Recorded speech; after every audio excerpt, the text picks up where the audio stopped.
the Heritage Areas programs, they're in a grant round right now that has money for programming. So there are dollars available out there.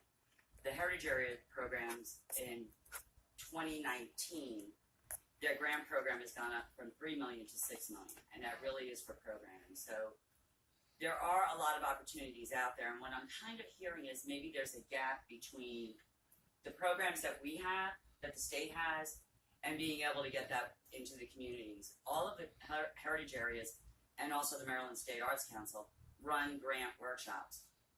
Shameless self-promotion.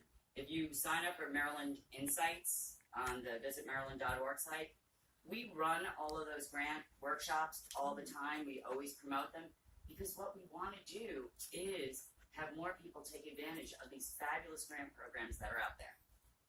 I'm sorry, I'd like to comment on that. I'm very familiar with all those programs. And I'm also an OLA. All right, good to meet you. And the Maryland Heritage Program that you spoke of, and it's true for the Heritage Program in the Ellicott City, Oella area, as well as for here in Baltimore. If you look at the record, and that's what I invite you to do, No, I understand. see how many African American NGOs have received a grant. And I know they apply. Okay. And you talk about grant workshops, okay, that's a part of it. But also look at where you have grants, you have panels that judge the grants. How many of those people on there are African American? If they are all white, Right. their criteria, they're going to grade projects for their culture higher than what they're going to rate projects for our culture. Right. And Their criteria for meeting the grants are going to be to serve them. Now, remember what I said earlier about how much money every year goes into mainstream organizations.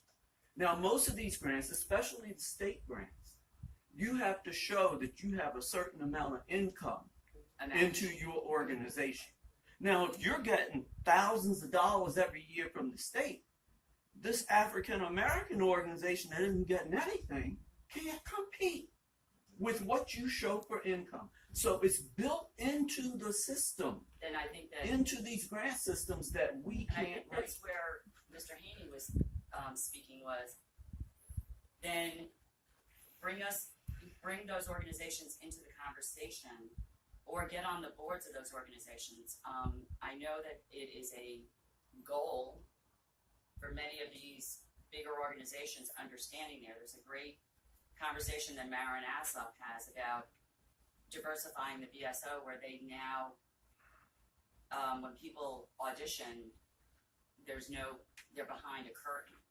So we want to have it, those conversations need to be had because the storytelling in Maryland is amazing, especially as it relates to African American. Yeah, if I could, not to cut you all off, but hold on for 1 second, because Miss Liz is the director of the Maryland Office of Tourism, and they have supported my Harriet Tubman Day program that I mentioned for 18 years.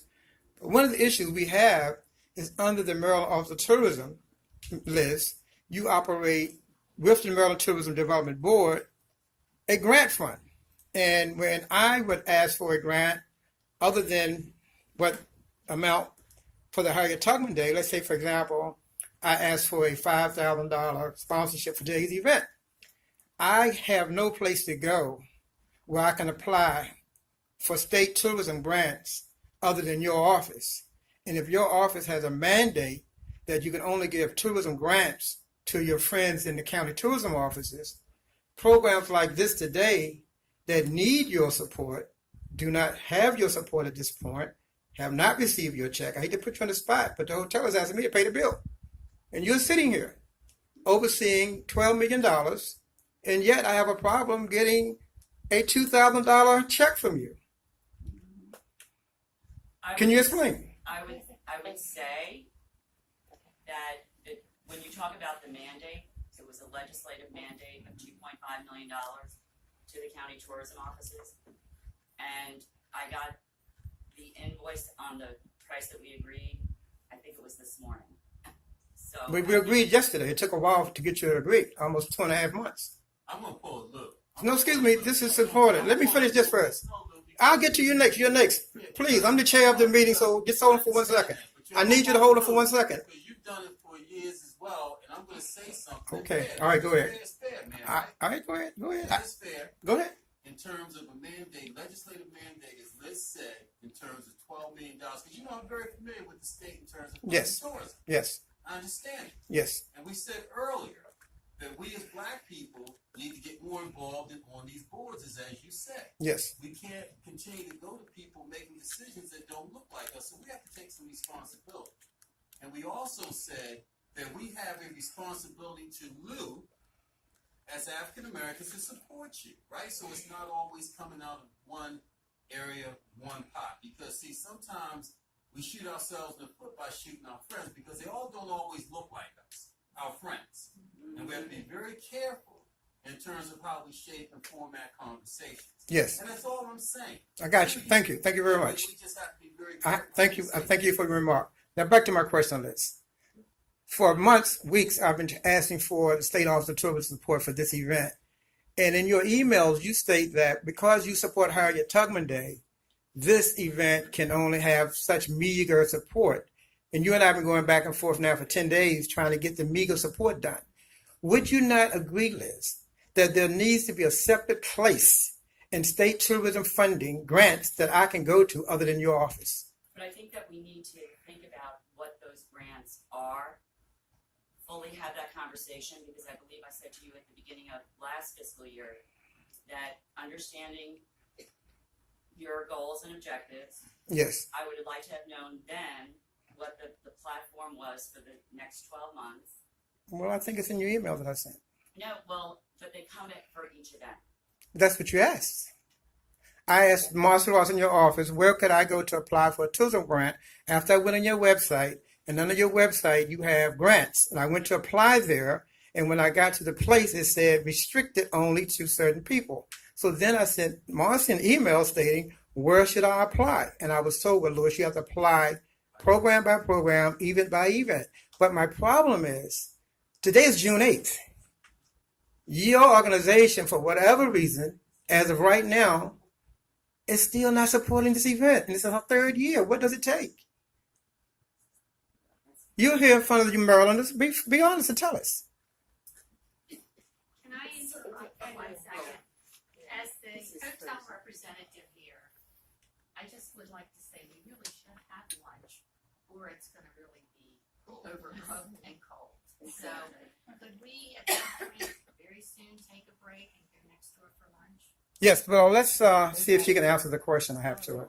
Or can we go offline, because I'm sure it's probably... No, it's a public question. I want a public answer. It's a public question. For weeks, I've been asking for your agency to support this program. For weeks. Emails, phone calls. What is the problem with your organization supporting this? No, I just wanted to come up. Yeah, please. We have been a supporter of your organization since I got here. My son just turned 19, and I was in Even with Child when we did the first African American Heritage Tour book together. We did 3 editions of that. We have been strong supporters of your organization for a long time. I don't feel comfortable with being singled out for this event singularly, because I look at it as a program of work that we've done together, that we have worked collaboratively on promotion of this. So I feel a little, I'm not really sure. Does anyone have a word for what I may feel? Ambushed would be a word. Well, no, because that's a bad word. But I feel, I know one, verklempt. That I walked in as a supporter, as a lunch supporter, because that's, I got the same, how many people got the brochure about being a supporter of this event? So I got that brochure. Tad Evans and Mike Haney, good friends of ours, are being honored. I said, I'm going to buy a table. In those emails, and it wasn't until the other day when you said, I can't do the event, I don't have enough money, that we reached a compromise. The paperwork went through yesterday, and I don't have money in my pocket, Lou. I can't cover it. I don't think that's the question I'm asking you. I'm asking you about the process. Why does it take to the day before to get to an agreement? Because I think that, part of that is it's just timing. Oh, timing. I mean, the first I got of the event was on, I believe it was mid-May for this event, was when I found out. We immediately bought a table. And I think the first, and then on, I think it was like the end of May, I said, we're going to buy a table. We're not going to buy an ad at this time. We're at the end of our fiscal year, dollars being dollars. And then I believe on Monday or Tuesday of this week, there was an email that went to a large group of people asking for support of this event. And then that's when we started having the conversation on what we could do to support it. Yes, so now that we're past that, let's talk about, if you would have your seat again, please. Let's talk about my question as to whether or not you agree that other